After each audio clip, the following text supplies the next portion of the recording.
우리 구호 외치고 함께 말씀을 나누겠습니다.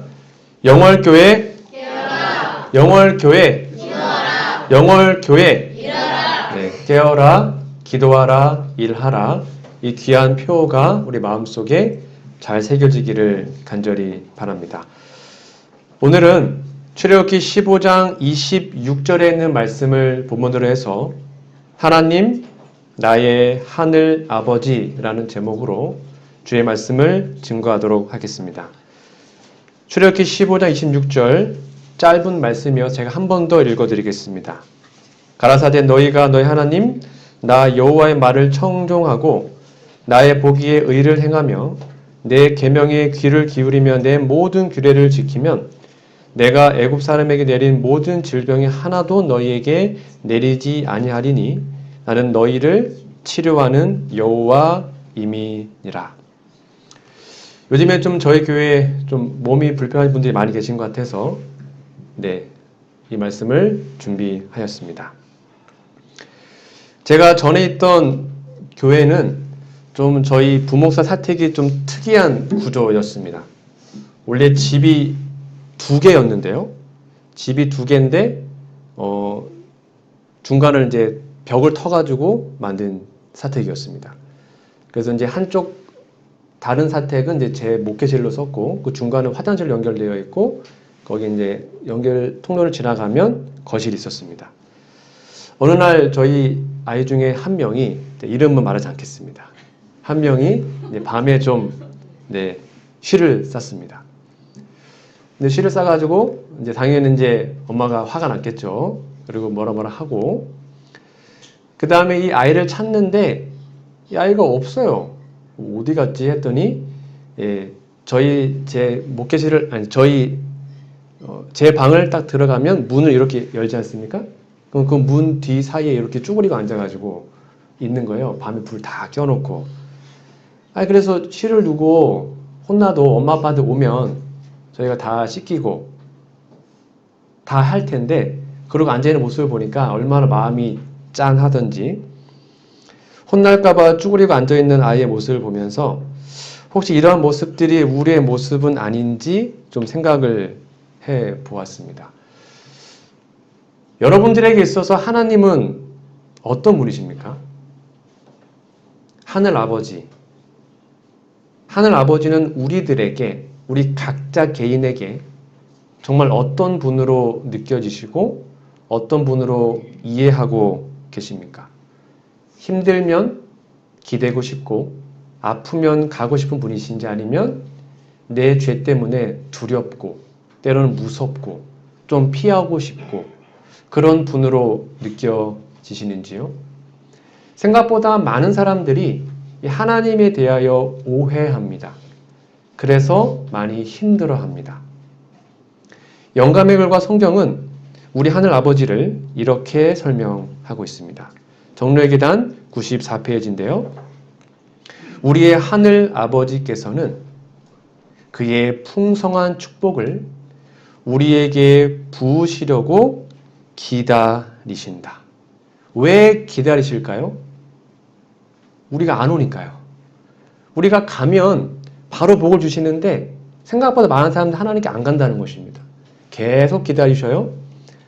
무한한 사랑의 샘에서 마음껏 마시는 것은 우리의 특권이다.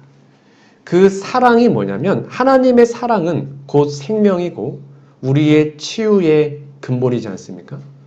하나님의 무한한 사랑의 샘에서 우리가 마시면 우리의 마음의 죄, 육신의 질병까지도 치유될 수 있음을 성경은 분명히 우리에게 말씀해주고 있습니다. 산상볼 이런 말씀이 있습니다. 예수께서는 무한하신 하나님이 그대로 하여금 우리들입니다. 그분께 아버지라고 부르며 나아갈 수 있는 특권을 가지게 하신다. 그러니까 하나님을 아버지라고 부르는 것은 엄청난 특권입니다. 혹 우리의 육신 아버지가 돌아가셨을지라도 우리는 영원한 아버지가 계십니다. 하나님이 영원하시기 때문에 온 우주의 왕을 전지전능한 하나님을 우리는 아버지라고 부를 수 있습니다. 이거는 놀라운 특권입니다. 이 특권을 가졌다면 우리 이렇게 할 수 있습니다. 하나님께서는 도처에 계신다. 그분은 입에서 나오는 모든 말을 들으시고 우리가 드리는 모든 기도에 귀를 기울이시며 각 사람의 슬픔과 실망을 맛보시고. 여러분 마음이 슬프잖아요. 마음이 아프지 않습니까? 우리 몸이 아프잖아요. 하나님 그걸 다 동일하게 느끼신다는 것입니다. 우리가 아버지와 어머니와 자매와 친구와 이웃에 대해 어떤 태도를 가지는지 그분은 주시하십니다. 우리 하나님은, 우리 아버지는 바로 이러한 분이십니다. 이스라엘 백성들이 광야에서 40년 동안 방황할 때 그들은 성소봉사를 통해 하나님 아버지께 나아갔습니다. 여러분, 성소봉사의 핵심은 무엇입니까? 왜 하나님은 성소를 지으라고 말씀하셨죠? 하나님 거기에 임재하셨습니다. 하나님의 보좌였죠. 그리고 하나님께서 함께 하시는 목적은 그 죄인들의 죄를 용서하시기 위해서였습니다. 즉 성소봉사는 죄를 지은 사람들이 용서를 받는 것입니다. 여러분 죄를 지었으면 그 당시에는요.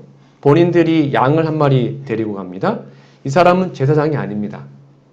양의 목을 찌르고 배를 가르는 것은 제사장이 도와주지 않습니다. 죄를 지은 죄인이 직접 합니다. 죄인이 직접 양의 목에 칼을 꼽고 그 양의 생명을 취하는 것입니다. 왜 그렇게 했을까요? 원래 내가 죽어야 되는데 내 죄를 양에게 전가하고 내 죄 때문에 양이 죽는 것입니다. 직접 본인의 손으로 양을 찔러 죽였습니다. 그때 죄인들의 마음은 어땠을까요? 생각해 보세요. 여러분들이 직접 양을 죽이는 거예요. 칼로. 직접. 배를 가르고 목을 따는 거예요. 직접 가서 죄를 지을 때마다. 그러면 죄를 짓고 싶겠습니까? 왜 저 양이 죽음을 당해야 됐을까? 왜 저 양이 죽어야 되나? 아마 이런 생각을 했겠죠. 그리고 정말로 마음이 아팠겠죠. 여러분, 바로 그 양이 우리를 대신한 예수님을 상징합니다. 그런데 예수님이 우리 때문에 죽으셨거든요. 근데 우리는 이것이 우리가 직접 그분을 죽인 게 아니라고 생각하기 때문에 그냥 이 사실을 알면서도 수도 없이 죄를 짓습니다. 왜? 십자가는 옛날 이야기니까. 다 끝났으니까. 요한복음 19장 30절 말씀입니다. 예수께서 신 포도주를 받으신 후에 가라사대 다 이루었다 하시고 머리를 숙이시고 영혼이 돌아가시니라. 예수님은 십자가에서 다 이루셨다라고 말씀하셨습니다. 무엇을 다 이루셨습니까? 다 이루셨습니다. 뭘 다 이루셨죠? 우리의 죄의 값을 다 치루어 주셨습니다. 죄의 빚을 다 갚으셨습니다. 이 사실이 우리에게 복음인 것이죠. 이제 더 이상 우리는 예수님께서 다 갚으셨기 때문에 죄 때문에 신음하거나 고통당할 필요가 없습니다. 여러분께 질문 드릴까요? 여러분들은 예수님께서 여러분의 모든 죄의 값을 다 갚으셨다. 이거 정말로 진심으로 마음으로 믿으십니까? 이것이 진심으로 믿어질 때 비로소 우리의 믿음은 시작됩니다. 이것이 믿어지지 않으면 엄밀히 말하면 그리스도인이 아닌 것이죠. 왜요? 이 사실을 알면서도 믿지 못하면 늘 죄책감에 힘들어하며 살기 때문입니다. 요즘에 우리 교과 공부를 많이 하면서 보증 쓰지 말라. 여러분 다 배우셨죠? 여기 한 사람이 보증을 서서 힘들어한 자료를 좀 가져왔는데 친아버지의 보증을 섰다가 젊은 나이에 빚이 84억을 됐다고 합니다. 원금이 26억이었는데 이제 계속 이자가 불어났겠죠. 이렇게 보증은 거의 패가 망신의 지름길이라고 할 수 있습니다. 그래서 성경은 남의 보증을 서거나 담보를 서지 마라. 네가 갚을 힘이 없으면 너의 누운 자리마저 빼앗기리라. 그래서 절대로 보증 서면 안 됩니다. 그런데 성경은 놀랍게도 우리를 위해서 대신 보증을 쓰신 분이 있다고 기록합니다. 히브리서 7장 22절 말씀인데요. 이 말씀이 복음의 핵심입니다. 같이 읽어볼까요? 이와 같이 시작. 이와 같이 예수는 더 좋은 언약의 보증이 되셨느니라. 예수님이 언약의 보증을 쓰셨습니다. 여러분, 언약은 정말 무서운 것입니다. 원래 언약은요. 언약을 어기면 용서가 없어요, 원래는요. 언약 어기면 양 갈랐기 때문에 똑같이 양처럼 죽는 것입니다. 즉결처형입니다. 그런데 그 언약을 대신해서 예수님이 보증을 쓰십니다. 그 말은 뭐냐면 우리가 언약을 어겼을 시에 원래 우리가 죽어야 되는데 누가 죽는 것입니까? 예수님이 대신 죽는 것입니다. 그게 보증의 힘인 것이죠. 영감의 글 이런 말씀이 있습니다. 땅의 기초가 놓이기 전에 아버지와 아들은 이미 합의하셔서 인류가 사단에게 정복당하게 될 경우에 인류를 구속하시기로 언약을 세우셨던 것이다. 잘 보셔요. 그들은 손을 굳게 잡으시고 그리스도께서 인류를 위하여 보증인이 될 것이라는 엄숙한 서약을 하셨다. 이 서약을 그리스도께서 성취시키신 것이었다. 아까 봤던 십자가 위에서 다 이루었다라고 부르짖으셨을 때 그분 아버지께 이 사실을 말씀드렸던 것이다. 언약은 완전히 이행되었다. 어떤 언약이요? 우리의 죄값을 치르신 것. 이것이 완전히 이행되었습니다. 우리의 구원은 완전히 해결되었습니다. 이 사실을 진심으로 믿는 자만 구원받을 것입니다. 이 사실이 진심으로 믿겨지는 자들은 하나님께 갈 것입니다. 이 사실이 진심으로 믿어지면 우리의 삶에 어떠한 걱정과 근심이 없게 됩니다. 왜요? 구원이 보장되었으니까. 그런데 우리가 용서받고 구원받는 것은 우리의 행위로 되는 것이 아님을 우리는 기억해야 하죠. 산상보훈 115페이지입니다. 용서 곧 하나님과의 화목은 우리의 행위에 대한 상급으로 주어지는 것도 아니고 죄 많은 인간의 공로로 주어지는 것도 아니요. 그 다음이 중요한데요. 오직 그리스도의 완전한 의에 근거를 둔 선물로서 주어진다. 즉 우리가 구원받는 것은 성경은 분명히 예수님께서 나를 위해 죽으셨고 나의 모든 죄의 보증을 다 쓰셨고 그 죄를 용서했기 때문에 우리는 선물로 그 구원을 받는다라고 기록하고 있습니다. 성경은 분명히 나를 위해 예수님이 죽으셨다라고 기록하죠. 마태복음 27장 46절에 있는 말씀을 함께 좀 읽어보도록 하겠습니다. 앞에 있습니다. 함께 큰 소리로 읽을까요? 시작. 제9시쯤에 예수께서 크게 소리질러 가라사대 엘리 엘리 라마 사박다니 하시니 이는 곧 나의 하나님 나의 하나님 어찌하여 나를 버리셨나이까 하는 뜻이라. 그럼 이때 예수님의 마음이 과연 어땠을까요? 이때 예수님은 어떤 마음으로 이러한 부르짖음을 하나님께 드리셨을까요? 하나님은 늘 언제나 예수님과 함께 하셨습니다. 그런데 십자가에서 하나님은 예수님께로부터 얼굴을 돌리십니다.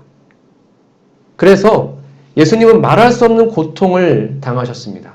하나님과 분리되셨죠. 여러분, 예수님은 십자가 때문에 죽은 것이 아닙니다. 절대 오해하지 마세요. 예수님은 십자가에 채찍이나 창에 찔려 죽은 것이 아니에요. 예수님은 십자가 위에서 죽으셨습니다. 죄의 무게 때문에 심장이 터져버렸습니다. 예수님의 죽음은 십자가가 아니에요. 죄의 무게였습니다. 심장이 파열되었죠. 그래서 예수님은 육체의 고통을 거의 느끼지 못했다라고 합니다. 저는 이 말씀이 너무 신비로웠습니다. 우리의 대리자여 보증이 되시는 그리스도께 우리의 모두의 죄가 놓여졌다. 보증인 잘 보십시오. 우리를 율법의 정죄에서 구속하시려고 그분은 범죄자로 헤아림을 받으셨다. 여러분, 이게 좀 이해되세요? 이 최대의 고민의 시간에 구주께로부터 하나님께서 당신의 얼굴을 돌리심으로, 그러니까 하나님이 예수님을 버리신 거죠. 인간이 결코 완전히 이해할 수 없는 슬픔이 그분의 마음을 찔렀다. 그 다음에 제 마음을 정말로 생각을 많게 했습니다. 이러한 고민이 너무 컸기 때문에 그분은 육체의 고통을 거의 느끼실 수 없었다. 여러분, 십자가 고통이 얼마나 큰지 아십니까? 못이 15cm입니다. 지름이 1.5cm입니다. 그걸 손목에 박아요. 손목에 밟고 올리면 발에다가 또 똑같이 못을 박습니다. 엉덩이에다가 하나의 판을 댑니다. 왜요? 빨리 죽지 말라고. 수십 대의 채찍을 때리고 머리에 가시면류관을 쓰고 그 고통은 이루 말할 수가 없습니다. 우리가 상상할 수 없는 고통이에요. 근데 그러한 육체적 고통을 예수님이 거의 못 느끼셨답니다. 왜요? 무엇 때문에요? 죄 때문에요. 누구의 죄요?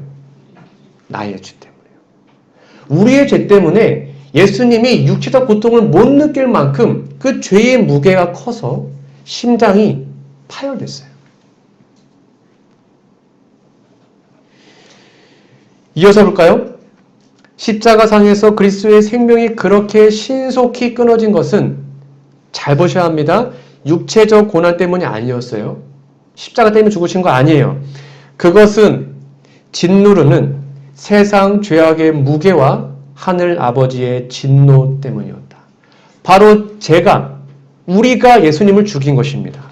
하늘 아버지의 영광과 유지하시는 임재가 그분을 떠났으며 절망이 그 흑암에 짓누르는 무게로 그분을 눌렀으므로 그분의 창백하고 떨리는 입술은 나의 하나님, 나의 하나님, 어찌하여 나를 버리셨나이까 하는 고통의 부르짖음을 바라지 않을 수 없었다.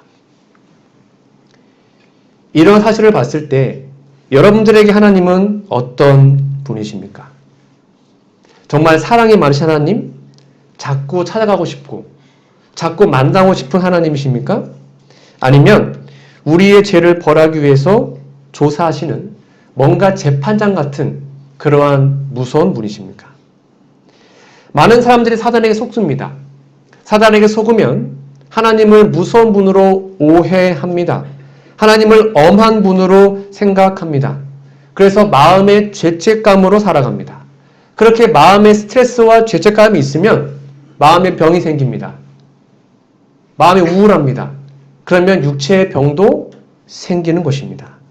하나님을 만나면 마음의 병과 육체의 병이 회복될 수 있는데 하나님이 무서우니까 죄책감이 너무 크니까 그분을 만나지 않고 결국 몸과 마음이 아픈 것이죠. 혹시 마음이 우울하십니까? 마음이 힘드십니까? 아니면 육체에 어떠한 질병을 가지고 계십니까? 그렇다면 우리가 하나님의 품성을 오해하지 않고 그분을 사랑하면, 그분을 진짜로 만나면 우리는 몸과 마음의 모든 질병이 회복됩니다. 왜냐하면 하나님은 사랑이시고 오늘 본문 말씀에서 하나님은 치유하시는 하나님이라고 우리에게 말씀하고 있기 때문입니다. 그분의 치유력, 그분의 사랑은 결코 변하지 않습니다. 이것이 바로 하나님의 모습인데요. 야고보서 1장 17절 말씀입니다. 잘 보셔요. 각양 좋은 은사와 온전한 선물이 다 위로부터 빛들의 아버지께로서 내려오나니 그는 변함도 없으시고 회전하는 그림자도 없으시니라. 하나님은 결코 변하지 않으십니다. 우리를 언제나 있는 모습 그대로 사랑하시죠. 우리의 모습을 있는 모습 그대로 사랑하시고 자신의 모습보다, 자신의 아들의 생명보다 우리를 더 아끼십니다. 그래서 우리는 이 사실을 진심으로 믿을 때 나 있는 모습 그대로, 더러운 모습 그대로, 똥 오줌 모습 그냥 그대로 우리의 하늘 아버지께로 가는 것이죠. 그런데 사단은 자꾸 중간에 서서 이런 하나님을 오해하게 만듭니다. 여러분 꼭 기억하세요. 결코 하나님은 병을 주지 않으십니다. 오늘 설교 다 까먹으셔도 이것 꼭 기억하십시오. 결코 하나님은 우리에게 병 주지 않으십니다. 질병과 고통과 죽음은 어떠한 반대작용이다. 잘 보셔야 합니다. 사단은 파괴자이며 하나님은 회복자이다. 결코 하나님이 여러분을 치시지 않으십니다. 오해하지 마십시오. 이스라엘 백성들에게 주어진 말씀은 오늘날 육신의 건강과 심령의 건강을 회복하는 사람들에게도 해당된다. 나는 너희를 치료하는 여호와임이니라. 그 다음에 중요합니다. 모든 사람에 대한 하나님의 소원은 하나님의 소원. 뭐래요? 사랑하는 자요. 내 영혼이 잘된 같이 내가 범사에 잘되고 강건하기를, 좀 건강하기를 내가 간구한다라는 말씀 가운데 나타나 있다. 절대로 헷갈리지 마십시오. 혹자는 이렇게 얘기합니다. 아예 목사님, 때로는 하나님이 우리를 뭔가 어떤 교훈을 주기 위해서, 우리를 좀 정신 차리게 하기 위해서 우리를 질병으로 칠 수도 있지 않습니까? 그러나 영감의 글은 그렇게 말하고 있지 않습니다. 하나님의 말씀은, 하나님은 절대 우리에게 질병을 주지 않는다라고 얘기합니다. 사단이 파괴자고 하나님은 회복자라고 기록합니다. 이 사실을 오해하면, 특별히 재림교회에서는요, 병에 걸린 많은 사람들이 자신의 병에 걸리면 하나님 나를 쳤다라고 착각을 합니다. 그래서 마음에 죄책감이 있어요. 아, 내가 뉴스타트를 못했나? 하나님께 죄를 졌나? 그렇게 오해를 해요. 그래서 마음이 아픈데, 육신이 아픈데 하나님이 나를 쳤다고 생각하니까 하나님에게 더 못 가는 것입니다. 아니, 사단이 쳤으면 하나님께 가면 회복이 되는데 하나님 나를 쳤다고 생각하는 거예요. 그러니까 재림교회 많은 분들이 어떤 요양원에 가도 어떤 말씀을 들어도 하나님을 무서워하고 하나님께로 가지 않는 거예요. 하나님께 벌받았다라고 속았기 때문입니다. 그래서 많은 사람들이 하나님께 가지도 못하고 결국 죄책감으로 죽어가는 것이죠. 절대로 제발 오해하지 마십시오. 하나 더 볼까요? 오늘날 인류의 신체적, 정신적 질병과, 잘 보셔야 합니다. 허약은 하나님께서 그렇게 만드신 것이 아니에요. 우리가 아픈 것, 하나님 그렇게 하신 것이 아니에요. 원수가 그렇게 만들었습니다. 몸이라는 매개체를 통하여서만 정신과 영혼이 균형된 성품을 개발시킬 수 있다는 사실을 알기 때문에 사단은 인체를 허약하게 만들고자 애쓴다. 생로병사는 틀린 말입니다. 다 나이 들면 병들어 죽는다? 그렇지 않습니다. 성경의 믿음의 선조들은 나이 들어서 병들지 않고 죽었습니다. 아브라함도요, 호흡이 진하여 돌아갔습니다. 이삭도 그랬고요, 수많은 야곱도 그랬고요, 죽기 전에 맨정신으로 다 축복하고 유언 다 하고 그리고 하나님께 기도하고 그러고 죽었어요. 병들 주지 않았습니다. 그게 원래 하나님의 뜻이에요. 그런데 사단은 우리의 마음과 우리의 병, 우리의 육체를 병들게 만듭니다. 그리고 하나님 널 버렸어. 이렇게 우리를 속입니다. 그리고는 그 죄책감에 시달려서 그렇게 힘들게 하는 것이죠. 여러분, 결코 그렇지 않습니다. 혹시 뭔가 마음이 아프셨다면 하나님께로 가시면 됩니다. 그럼 하나님은 우리를 치유하시고 회복해 주시는 것입니다. 그 사실을 반드시 믿고 경험하시기 바랍니다. 그 사랑의 품으로. 왜요? 우리의 아버지니까요. 이방 종교의 핵심이 뭔지 아십니까? 이방 종교와 기독교의 근본적인 차이가 있습니다. 이방 종교는 다 뭔가 신들이 노하면 그 신들의 노함을 달래야 합니다. 뭘 바쳐요? 이것저것 재물 바치죠. 심지어는 사람도 바칩니다. 신들이 노했기 때문에. 그런데 하나님을 믿는 이 기독교는 반대예요. 하나님이 재물을 우리에게 보내셔서 하나님이 그의 아들을 우리에게 선물로 주신 것이죠. 그것을 믿으면 우리는 구원을 받게 됩니다. 시편 103편에 이런 말씀이 있습니다. 우리의 죄를 따라 처치하지 아니하시며 우리의 죄악을 따라 갚지 아니하셨으니, 예수님은, 하나님은 우리의 죄악을 그대로 우리에게 갚지 않으셔요. 오해하지 마십시오. 이 말씀 꼭 믿으세요. 이는 하늘이 땅에서 높음같이 그를 경외하는 자에게 그 인자하심이 크심이로다. 12절 말씀 같이 읽어볼까요? 시작. 동이 서에서 먼 것 같이 우리의 죄과를 우리에게서 멀리 옮기셨으며. 여러분, 놀랍지 않습니까? 하나님은 우리의 죄를 그대로 갚지 않으십니다. 왜요? 예수님이 우리의 보증을 섰거든요. 예수님이 보증인으로 우리의 죄값을 다 갚으셨기 때문입니다. 이것이 진짜 안 믿기니까 근심하고 걱정하는 거예요. 이게 정말로 믿기면 결코 죄책감 때문에 고민하지 않습니다. 여러분 12절 다시 보실까요? 동이 서에서 먼 것 같이 옮겼다. 동과 서는 정반대입니다. 우리의 죄를 정반대로 바꿔버렸대요. 이 말은 완전한 구원을 설명하고 있습니다. 이 사실을 제발 믿으시기 바랍니다.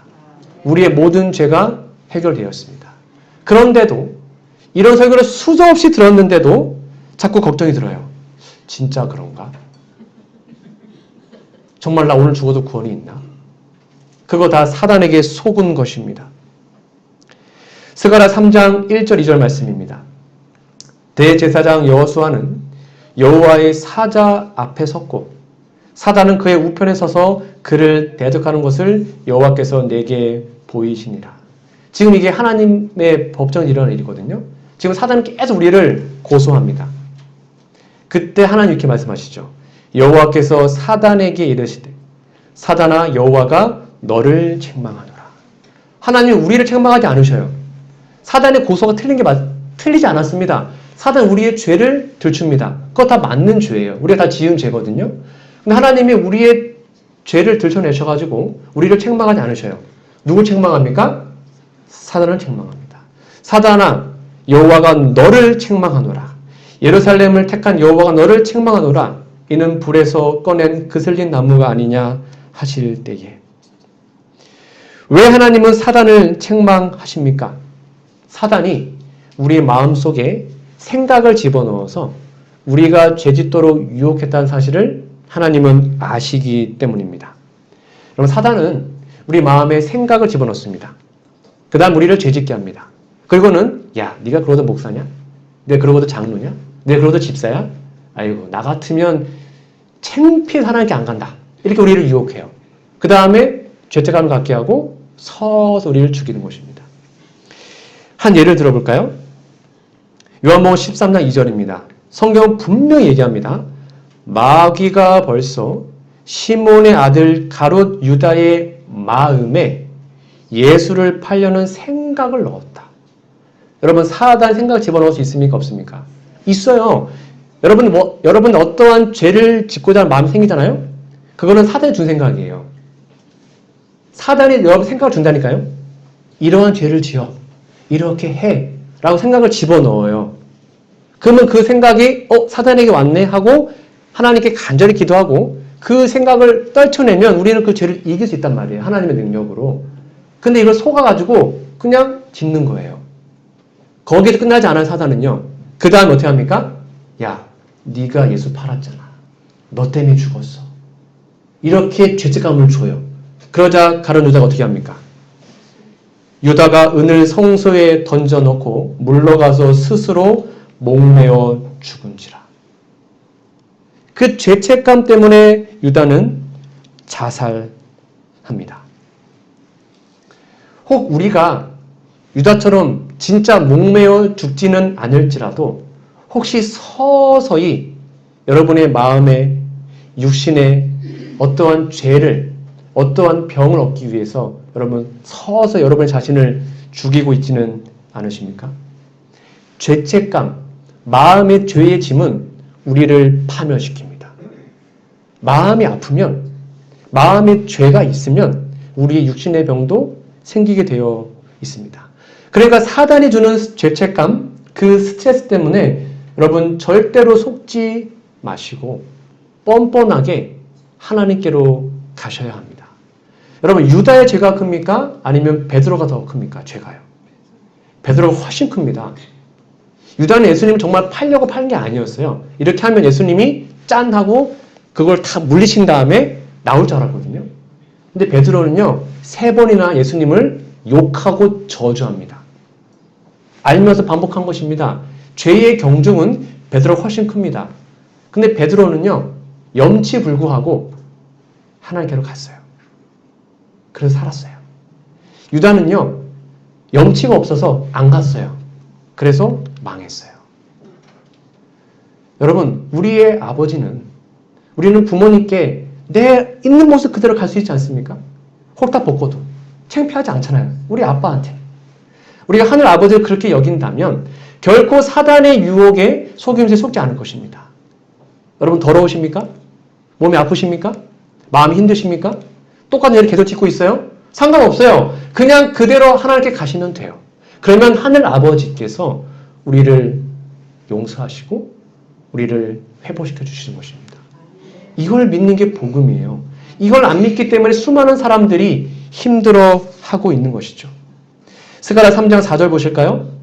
여호와께서 자기 앞에 선 자들에게 명하사 야 어떻게 한대요? 그 더러운 옷을 벗기라. 그러니까 있는 모습 그대로 갔더니 그 벗기라는 것입니다. 또 여호수아에게 이르시되 내가 내 죄과를 제하여 버렸으니 너에게 아름다운 옷을 입히리라 하시기로. 우리가 그냥 가면 우리의 똥 묻은 죄 묻은 그 옷 다 벗기시고 우리에게 아름다운 옷을 주십니다. 이 옷은 뭘 의미합니까? 예수님의 품성을 의미하죠. 우리가 정말로 행복하고 건강하게 살기를 원하신 것이죠. 복음개혁자 239페이지 말씀입니다. 우리 하늘 아버지께서는 우리 인간들에게 고통이나 슬픔을 주고자 하지 않으신다. 꼭 기억하십시오. 하나님 주시는 거 아니에요. 그분은 질병과 사망의 창조자가 아니시오. 오직 생명의 근원이십니다. 하나님께서는 사람이 사는 것을 원하시며 살기 위하여 그들이 생명과 건강의 법칙을 준행하기를 바라신다. 그러므로 모든 질병은 사단이 주는 것이고 우리 하늘 아버지 우리를 살리시기 위하신다. 이 사실을 기억한다면 우리는 십자가 앞으로 날마다 갈 수 있는 것입니다. 여러분 놀랍게도 이사야 53장 5절에 이런 말씀이 있더라고요. 그가 찔림은 우리의 허물을 인하며 그가 상함은 우리의 죄악을 인함이라. 여러분 잘 보셔야 합니다. 그가 징계를 받음으로 우리가 평화를 누리고 이게 마음의 짐이죠. 해결되어 있습니다. 그가 채찍에 맞음으로 우리가 나음을 입었다. 이건 육체의 질병입니다. 여러분 놀랍게도 십자가는 우리의 죄의 용서만을 해결한 것이 아닙니다. 십자가는 우리의 마음의 질병 그리고 육신의 질병도 해결했습니다. 이거 믿으셔야 합니다. 제 말이 아니라 성경에 기록되어 있죠. 그가 징계를 받으면 우리가 마음 평강을 누리고 그가 채찍에 맞음으로 우리의 육신의 병이 나을 수 있다. 우리의 육체가 나음을 입었다. 그러니까 내 마음에 병이 있거나 내 육신의 병이 있으면 어디로 가는 것입니까? 십자가로 가는 것입니다. 예수님께로 가는 것이요. 예수님, 이 말씀대로 제 육신의 병을 고쳐주십시오. 라고 기도하십시오. 그러면 하나님은 그 언약의 말씀을 지키십니다. 왜요? 하나님께 약속하셨기 때문입니다. 하나님은 우리의 마음과 육신의 병을 정말로 치유하고 싶으신 놀라운 사랑의 하나님이신 것이죠. 여러분, 욥하면 떠오르는 이미지가 무엇입니까? 고난받은, 정말 힘든 사람이 욥이었잖아요. 물론 욥은 육체의 질병도 참 많은 고통을 당했어요. 그런데 욥이 가장 힘들었던 건 육체의 질병이 아니었어요. 욥의 힘든 거는 친구들과 아내의 말 때문이었습니다. 이렇게 나와 있습니다. 욥기 2장 1절에 10절 나와 있는 환여사의 주석인데요.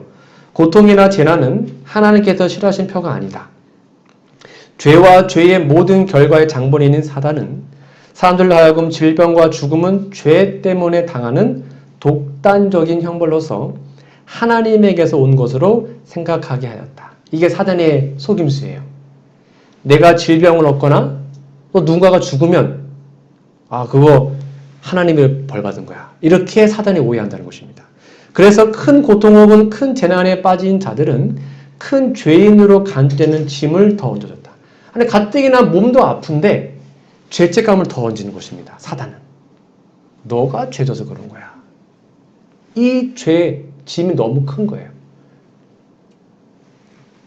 이것이 사단의 논리입니다. 그리고 욥의 친구들도 이 같은 논리로 똑같이 얘기합니다. 욥기는 욥의 친구들과 욥이 서로 이렇게 논쟁하는 거잖아요. 한마디 요약하면 이겁니다. 콩 심은데 콩 나고 파 심은데 팥 난다. 네가 죄졌으니까 너 병 걸린 거 아니냐. 회개해. 이게 욥의 친구들의 핵심이에요. 다 요약하면. 이렇게 얘기합니다. 욥기 4장 7절 9절. 정말 그럴듯합니다. 야, 생각해봐. 죄 없이 망한 자가 누구인가? 정직한 자의 끊어짐 어디 있는가? 내가 보건대 악을 밭갈고 독을 뿌린 자는 그대로 거두는 거야. 네가 죄졌기 때문인 거야. 이게 친구들의 바이러스. 특별히 너의 자식 죽지 않았냐? 그거 네 죄 때문이라니까? 이렇게까지 얘기합니다. 보세요. 욥기 8장 4절 6절.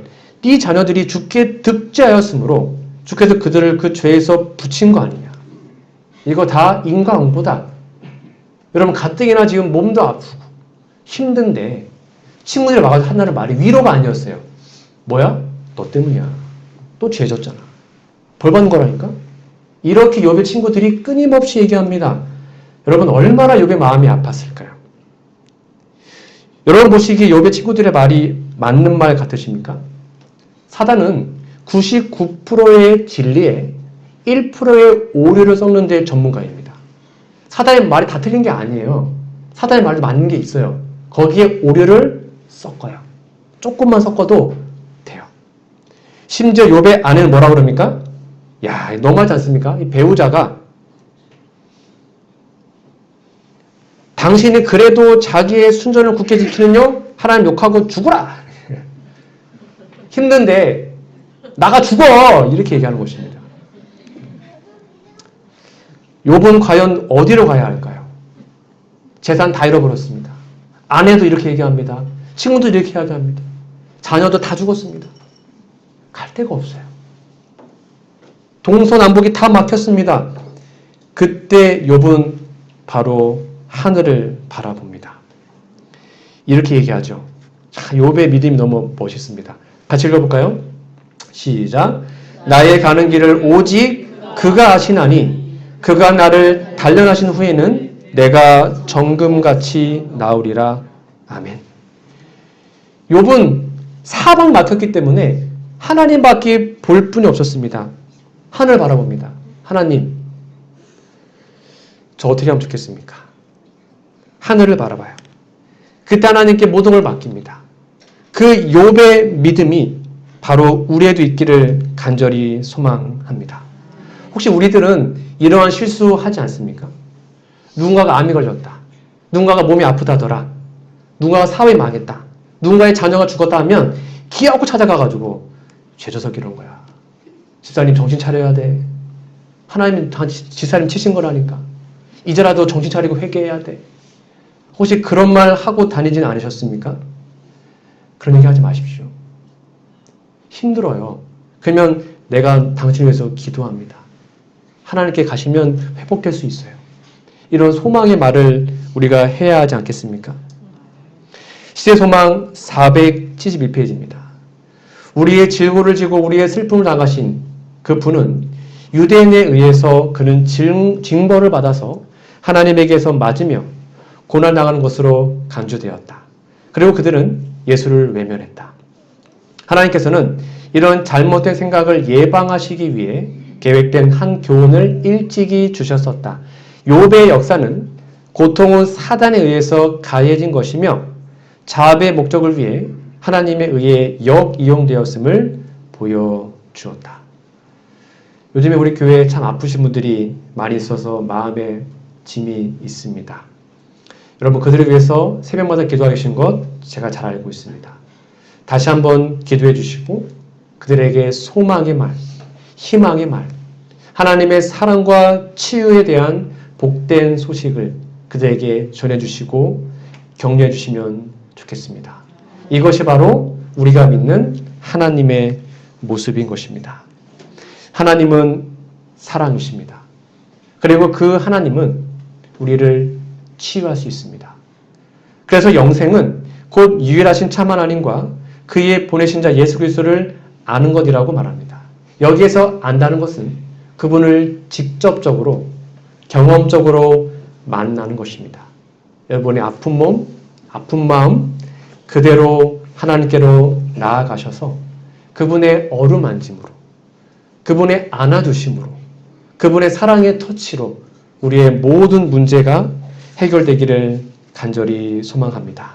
그래서 진짜 하나님의 은혜로 병과 우리의 마음의 질병이 회복될 수 있음을 기억하시면 좋겠습니다. 신명기 30장 19절입니다. 너와 내 자손이 살기 위하여 생명을 택하라.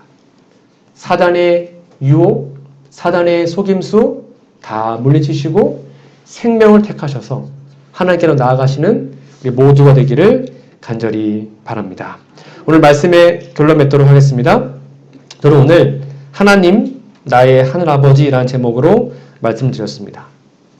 여러분들이 하나님은 어떤 분이십니까? 엄하고 무서운 분이십니까? 아니면 날마다 가서 안기고 싶은 그런 사랑의 아버지이십니까? 하나님은 사랑이십니다. 하나님 우리를 정말로 사랑하십니다. 그 사랑을 진짜 마음에 믿으면 우리는 그분을 만나고 싶어집니다. 그리고 그분을 만나면 우리의 모든 문제가 해결됩니다. 마음의 병, 육신의 질병까지 치유받을 수 있습니다. 그래서 사단은 자꾸 우리를 유혹합니다. 우리를 속입니다. 우리 마음속에 잘못된 생각을 집어넣습니다. 우리의 죄책감을 끄집어냅니다. 네가 그러고도 구원받을 수 있다고? 아니야, 너 구원 못 받아. 이렇게 계속 우리를 유혹하고 속입니다. 그 사단의 속임수에, 사단의 잘못된 생각에 여러분 속지 마시고 하나님의 말씀과 기도로 하나님을 만나시기 바랍니다.